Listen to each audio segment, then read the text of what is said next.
پرا دلال بوی خیر و بیر بو باجر زاخو راکشانا گشتیاران و شمی جهان سردان زاخو دکن دیو ججدا پرا دلال پر بیجی گشتیاران و خملکا جوانتر دا بیوی شینواری شوێنێکی گەشتیاری زۆر خۆشە سەرنجڕاکێشە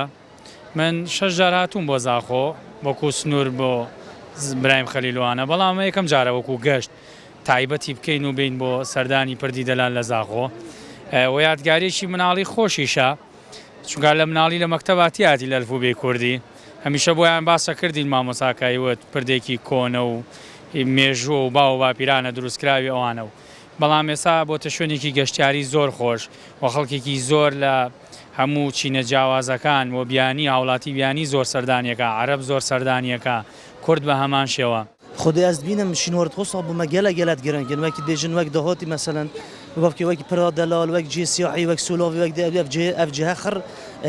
گەشتیارینە و جێت مەسەلەن گەلە شوێن گەشتیار قەسبکردێ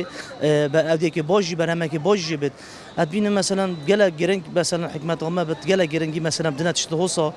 دابوو هەروی باجریش گەلە باش بێت و ئەم وەکی ئەم جدۆکی هاتین مەسەلەن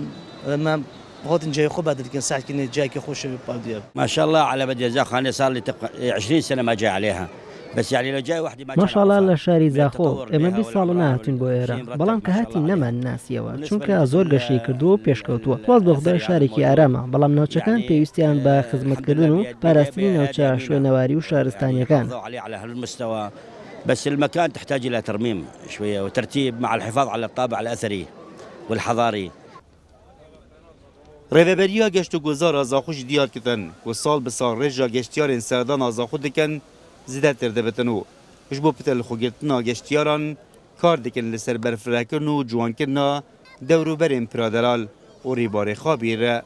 سامالبند که مازن گشتیاری کو سالانه و هر چهارورزاجی گشتیار چه ناف خود چش در و چش باشون و وراسرقه سردان پرادالات کرد ما چندین پروژه داناتن از نا خود دمگ نزدیک دا پروژه کن بواره جیباج کنه اصلی بواریم جه اف پروژه جوانن که اف پروژه قناق هلسان گادن ده هر گاو که اف پروژه هاتنه چکرن جی حتی ببین